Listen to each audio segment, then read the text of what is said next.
ಮಹಾಸೋಲಿಗೆ ನಿವೃತ್ತ ಜಡ್ ಚಂದ್ರಚೂಡ್ ಕಾರಣ. ಶಿವಸೇನಾ ನಾಯಕ ಸಂಜಯ್ ರಾವುತ್ ಆರೋಪಕ್ಕೆ ಕಾರಣ ಏನು?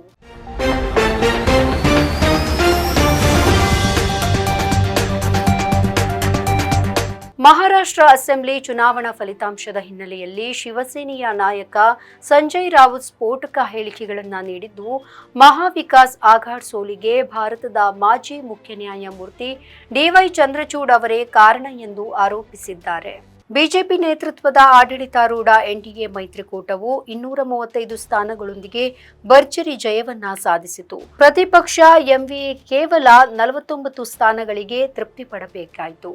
ಫಲಿತಾಂಶದ ನಂತರ ಮಾಧ್ಯಮಗಳನ್ನು ಉದ್ದೇಶಿಸಿ ಮಾತನಾಡಿದಂತಹ ರಾವತ್, ಮಹಾರಾಷ್ಟ್ರದಲ್ಲಿ ಮತ್ತೆ ಪೇಪರ್ ಬ್ಯಾಲೆಟ್ ಮೂಲಕ ಚುನಾವಣೆ ನಡೆಸಬೇಕು ಎಂದು ಒತ್ತಾಯಿಸಿ ಚುನಾವಣಾ ಪ್ರಕ್ರಿಯೆಯ ಮರುಮೌಲ್ಯಮಾಪನಕ್ಕೆ ಕರೆ ನೀಡಿದರು. ಈ ಚುನಾವಣೆಯಲ್ಲಿ ಇವಿಎಂ ದೊಡ್ಡ ಸಮಸ್ಯೆಯಾಗಿದೆ.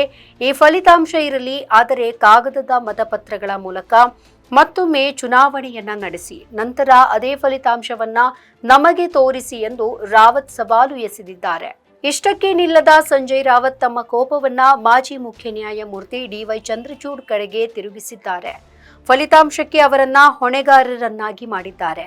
ಮಹಾರಾಷ್ಟ್ರದಲ್ಲಿ ನಡೆದಿರುವಂತಹ ಈ ಎಲ್ಲಾ ಸಂಗತಿಗಳಿಗೆ ಚಂದ್ರಚೂಡ್ ಅವರೇ ಹೊಣೆ ಎಂದು ಗಂಭೀರ ಆರೋಪ ಮಾಡಿದ್ದಾರೆ. ಉದ್ಧವ್ ಠಾಕ್ರೆ ನೇತೃತ್ವದ ಶಿವಸೇನೆ ಬಣ ಕೇವಲ 20 ಸ್ಥಾನಗಳನ್ನು ಗಳಿಸಿದ್ರೆ, ಏಕನಾಥ್ ಶಿಂದೆ ನೇತೃತ್ವದ ಪ್ರತಿಸ್ಪರ್ಧಿ ಬಣ 57 ಸ್ಥಾನಗಳನ್ನು ಗೆದ್ದು ಬಡಾಯಿಯನ್ನ ಕೊಚ್ಚಿಕೊಂಡಿದೆ.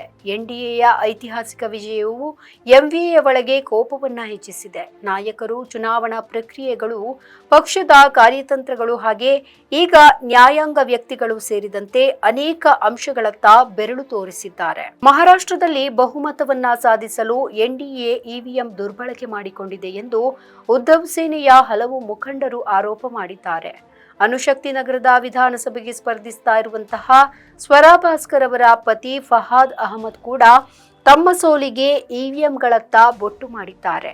ದಿನವಿಡೀ ಮತದಾನಕ್ಕೆ ಒಳಗಾದಂತಹ ಮೆಷಿನ್ಗಳಲ್ಲಿ ಕೌಂಟಿಂಗ್ ದಿನ 99% ಬ್ಯಾಟರಿ ಹೇಗೆ ಇತ್ತು ಎಂದು ಪ್ರಶ್ನಿಸಿದ್ದಾರೆ. ಇದು ಬಿಜೆಪಿ ಚುನಾವಣಾ ದುರ್ಬಳಕೆಯನ್ನ ಸೂಚಿಸುತ್ತೆ ಎಂದು ಅವರು ಆರೋಪ ಮಾಡಿದ್ದಾರೆ. ನಮ್ಮ ಈ ವಿಡಿಯೋ ನಿಮಗೆ ಇಷ್ಟ ಆದಲ್ಲಿ ಲೈಕ್ ಮಾಡಿ, ಶೇರ್ ಮಾಡಿ, ಕಮೆಂಟ್ ಮಾಡಿ ಮತ್ತೆ ಸಬ್ಸ್ಕ್ರೈಬ್ ಮಾಡಿ.